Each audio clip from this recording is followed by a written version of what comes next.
아달랴가 왕의 자손을 모두 멸절하려는 그런 상황에서 여호세바는 아하시아의 아들 요아스를 빼내어 살렸죠. 그리고 여호세바의 남편인 제사장 여호야다는 요아스에게 기름을 부어 왕으로 삼았을 뿐만 아니라 그의 왕위가 견고해질 수 있도록 그 기틀을 마련해 줍니다. 11장 17절과 18절 말씀은 여호야다의 개혁에 대한 이야기를 하고 있는데요. 왕과 백성에게 이야기해서 여호와 하나님과 언약을 맺도록 합니다. 그리고 또 백성과 왕 사이에도 언약을 세우게 해요. 지금까지 여호야다가 여러 가지 왕들이 통치하는 거나 또 제사장으로서 이러한 것들을 봤을 때 왕의 실패 또 백성의 실패는 첫 번째 하나님과의 관계의 실패라는 걸 아는 거죠. 그리고 왕과 백성 사이에 신뢰가 깨진 것의 실패라는 것을 안 거예요. 어떤 공동체든지 마찬가지입니다. 하나님의 백성은 하나님과의 관계가 발라야 되고 또 공동체 안에서는 권위자와 그 관계가 발라야 돼요. 그것이 실패한 것을 알았기 때문에 여호야다가 첫 번째 요시야를 왕으로 세워놓고 했던 일이 이거죠. 그리고 실질적으로 18절 이제 바알의 신당의 우상들을 다 제거하고 바알을 섬기는 제사장을 죽여버려요. 실질적으로 하나님과의 관계를 어긋나게 하고 왕과 백성의 관계를 어긋나게 하는 그 핵심의 원인을 실질적으로 제거해내죠. 이것이 여호야다의 개혁의 핵심이고 이러한 일들로 인해서 요시야가 왕이 된 이후에 그나마 조금이라도 바르게 이렇게 할 수 있는 그런 기틀이 마련이 된 거죠. 11장 21절 요아스가 왕이 될 때 나이가 7세였더라 라고 이야기해요. 요즘 이제 7살이면 초등학교도 들어가긴 합니다만은 아직 어리죠. 그런데 그 나이에 왕이 돼요. 왕이 된 요아스 옆에는 누가 있습니까? 여호야다가 있어요.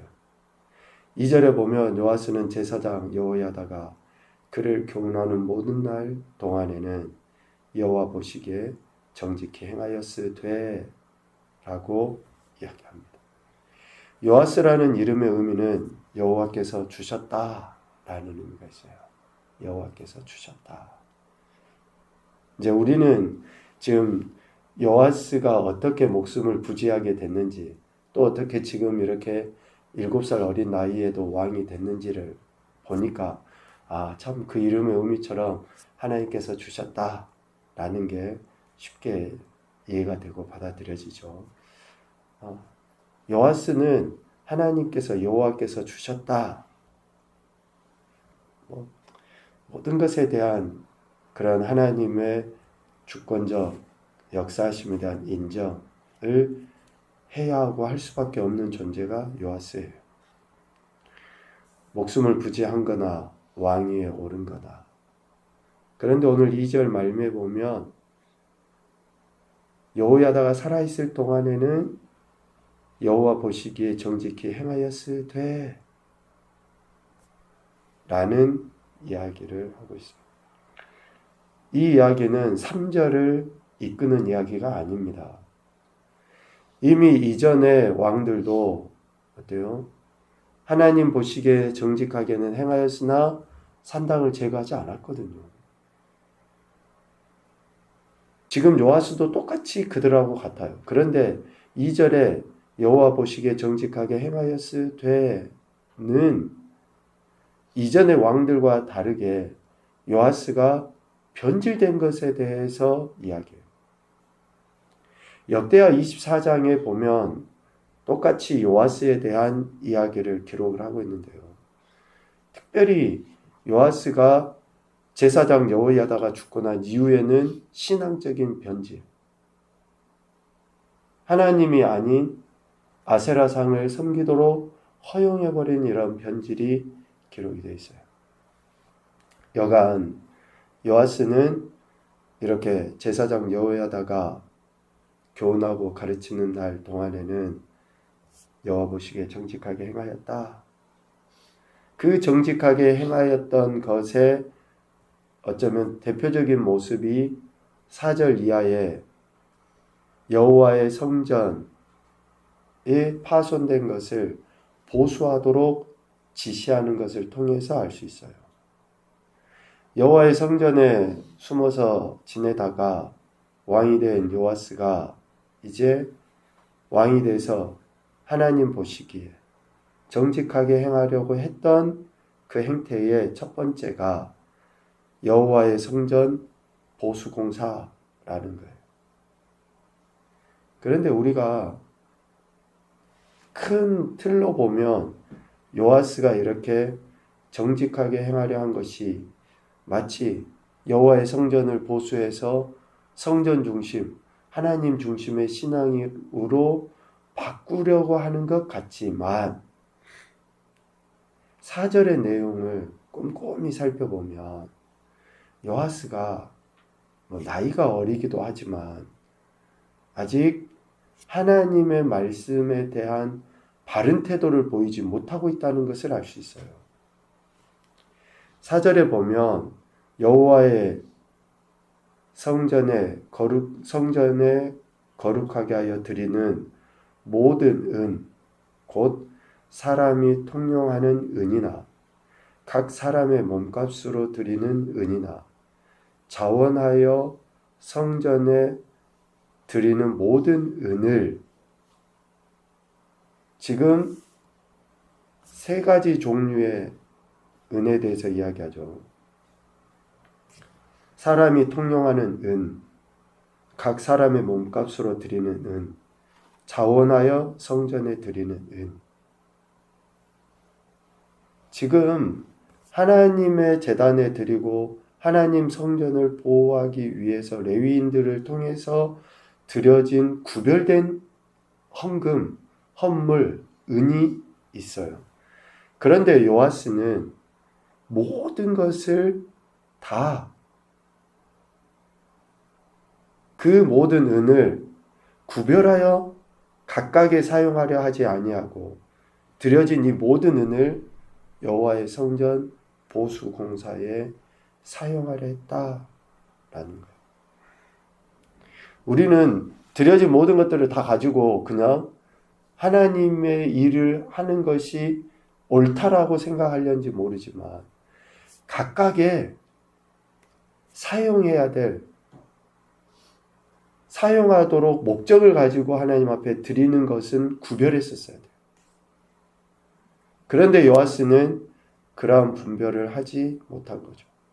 이러한 것을 통해서 볼 때 요아스가 여호와의 성전을 보수하는 것으로 인해서 성전 중심, 여호와 중심의 신앙으로 나라를 통치하려고 했다라고 이해하기는 매우 어렵다는 거예요. 요아스가 이렇게 성전 중심의 신앙 공동체를 만들려 하는 것보다 자신의 왕위를 견고하게 하기 위한 그러한 의도성을 갖고 있었다라고 이해하는 쪽이 조금 더 쉽습니다. 왕으로서 여호와의 성전을 보수하려고 하는 그런 선한 의도를 나타내 보이는 것 같지만 그가 자신의 왕위를 견고하게 하려는 그런 의도. 그러니 6절에 보면 요아스 왕 제 23년에 이르도록, 그러니까 7살의 왕위에 올라서 23년에 이르도록 제사장들이 성전에 파손한 데를 수리하지 아니했다. 거기에는 7절 대제사장 여호야다까지 포함이 된 것을 볼 수 있어요. 그러니까 결국은 요아스의 성전 보수가 실질적인 신앙의 회복 운동이라고 보기는 어려운 것이고, 또 하나는 요아스의 그런 행태라 할지라도 지금 제사장들이 성전 보수에 바쳐진 헌금을 사용하지 않은 것은 그만큼 그 시대에 제사장들의 사명감의 결여, 영적인 타락이 있었다라는 것을 알게 되죠. 결국 요아스는 자신이 기대하는 성전 보수라든지 또 제사장들의 그러한 어쩌면 신실한 헌신, 이런 것들이 하나가 되지 못한 거죠. 결국 여호야다의 죽음이나 또 사명감이 상실된 제사장들의 그런 타락은 요아스의 변질을 부추기게 됩니다. 우리가 어떠한 목적을 가지고 그 목적이 다 완전하게 선할 수는 없잖아요. 그러나 어느 정도 합당하고 하면 같이 협력해서 할 때에 조금 더 바르게 되거든요. 그런데 힘을 모아주지 않아. 앞에서 잘해보세요 하고 남 몰라라고 뒷짐지고 있어. 내가 잘 이해가 안 돼도 어떤 일들을 하자라고 했을 때 같이 하면서 방향이 설정이 되죠. 조금 틀어졌던 방향도 맞춰지게 돼요. 그런데 움직이질 않아. 그러면 역사가 어떻게 일어납니까? 요아스가 성전을 보수하려고 하는 게 어쩌보면 제사장들이 봤을 때 딱히 완전한 신앙 회복의 운동으로 보이지 않을 수도 있죠.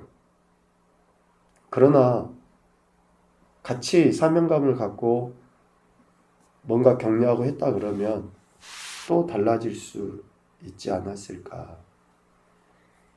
그러나 그러한 협력이 있지 못한 그 상태에서 결국 요아스는 변질되게 됩니다.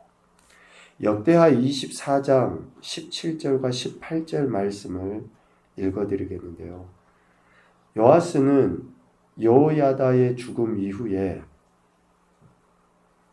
아세라 숭배에 빠지게 됩니다. 역대하 24장 17절 18절 여호야다가 죽은 후에 유다 방백들이 와서 왕에게 절하매 왕이 그들의 말을 듣고 그의 조상들의 하나님 여호와의 전을 버리고 아세라 목상과 우상을 섬겼으므로 그 죄로 말미암아 진노가 유다와 예루살렘에 임하니라 라고 이야기합니다. 여호야다가 죽고 난 이후에 이제 하나님 여호와의 전 성전을 버리고 아세라 목상 우상을 섬기게 돼요. 앞서 이야기한 것처럼 요아스가 왕이 된 이후에 성전 보수 공사를 하려고 했을 때에 결국 하지 못했던 것들, 타락한 제사장들의 그런 협력이 있지 않았던 것들, 이러한 것이 결국은 하나님의 전을 버리고 우상을 섬기는 일들로 나타나게 되죠. 한번 죄에 빠지고 우상을 숭배하고 악한 길에 들어서잖아요. 그러면 참 거기에서 돌이키기가 어려워요. 하나님께서는 선지자들을 보내셔서 다시 여호와에게로 돌아오도록 요아스를 자꾸 경고합니다. 그런데도 그 경고의 말씀을 듣지 않고 오히려 하나님의 영에 감동되어 하나님 버린 것에 대해 지적한 제사장 여호야다의 아들 스가랴를 여호와의 전뜰 안에서 돌로 쳐 죽이도록 명령해요. 역대하 24장 19절부터 21절에 이야기합니다. 그렇게 변질된 요아스를 하나님께서 다시 기회를 주시는 거죠. 돌이키도록 선지자들 통해서 돌아오라고 경고하셔요. 그런데 그렇게 변질되어 버린 요아스는 자신의 생명의 은인이고 자신을 왕으로 세운 여호야다의 아들 스가랴를 돌로 쳐 죽이도록 명령해서 결국 스가랴가 죽어요. 스가랴가 하나님께로 돌이켜야 한다라고 하는 그 말씀을 듣기 싫었고 듣지 않은 거죠. 이러한 요아스의 변질에 대해 하나님은 아람 왕 하사엘을 들어서 심판하십니다. 오늘 우리가 읽은 열왕기하 12장 17절부터 그 이야기가 나와요. 17절, 18절. 하사엘이 가드를 쳐서 점령하고 예루살렘을 향해서 올라오죠. 그때에 요아스가 취한 행동이 뭡니까? 18절.